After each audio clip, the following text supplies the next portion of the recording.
Hey guys, I'm getting ready to install the dbox that I got from Cami. Um, Looks like it's a pretty straightforward install.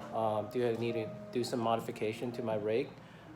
Yesterday I went to pick up the rig from Cami from his house in near Lake Elsinore. I live about an hour from him, but so it was a really nice drive, easy to get to, and yeah, I was able to meet Cami for the first time. Very nice guy and helpful, and I was able to even sit in this motion sim rig for a little bit to try it out. So I can't wait to get this project finished, but I do need to do some modification to the rig, which I will show in a little bit in the video. All right, talk to you guys a bit.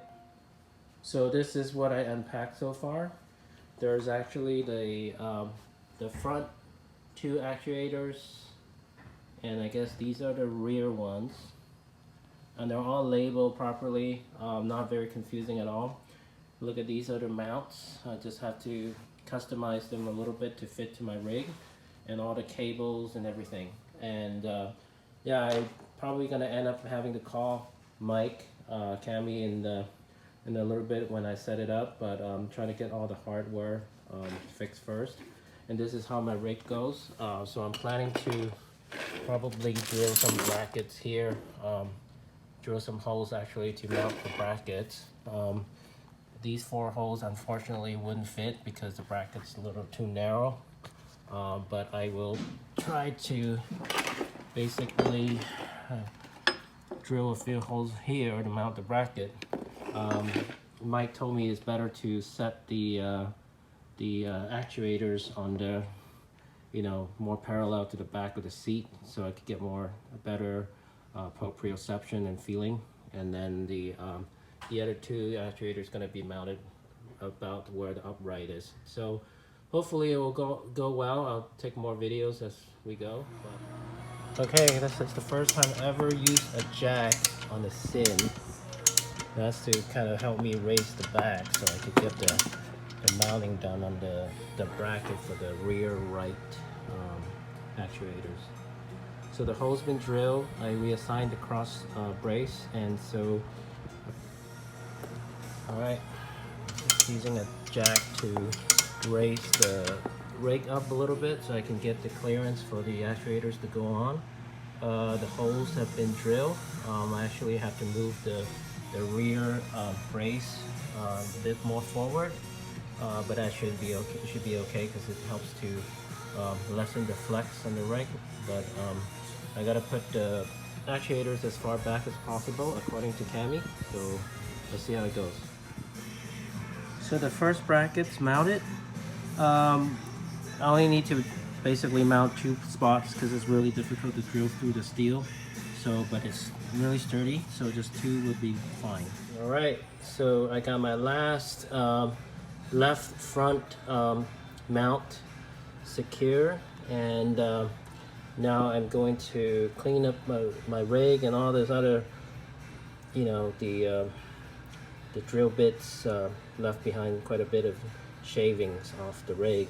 And so let's clean it up and tidy up all the cables. We're gonna go ahead and put on the dbox in a few minutes. All right, so I'm jacking the rig now on the left side, so I could give some room for putting on the actuators. So in here there's the access cover. This is for the backs. So it says B. I'm just gonna place it right here so it won't fall on it. Now this is the actual dbox actuators. I think it just goes on like this. Maybe the wires gotta stick to the back here. Yep, like that. Okay, so then we're gonna be bolting this on, and we're gonna adjust the height. So there's 3 different settings. Just gonna try the middle setting. If it's good, then I'll leave it at this setting. If not, then we can always adjust it. All right, so now I'm putting on the second actuators, which is the front left. I still have the side of the rig raised up with the jack, and these so far the fitting has been great. All these bolts goes in real easily, no modification needed. Good quality hardware, brackets, nice quality as well. I do like the dbox.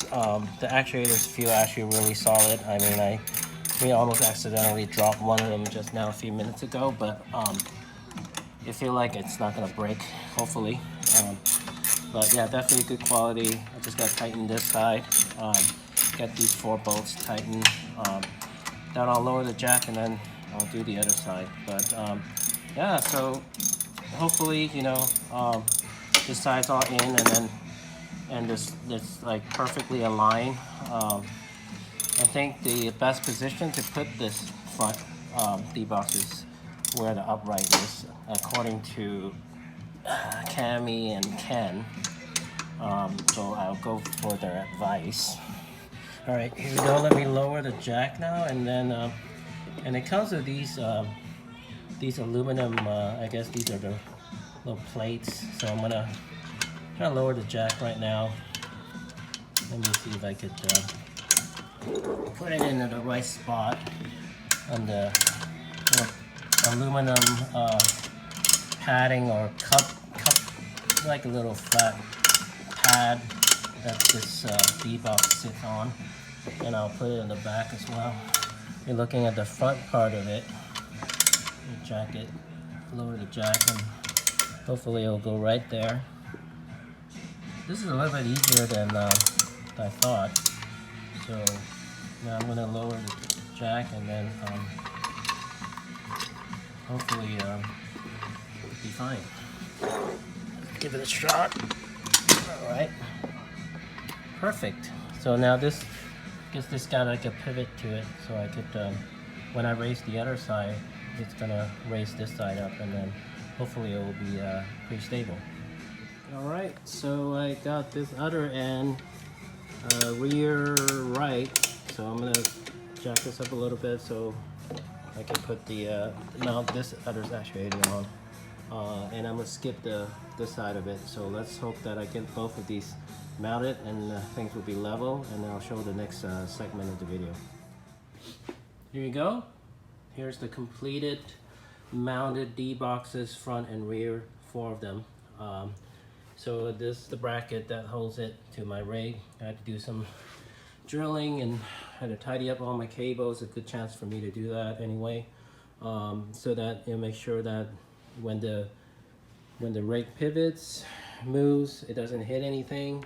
Make sure I got enough clearance in the front of where the wall is. The side is all okay.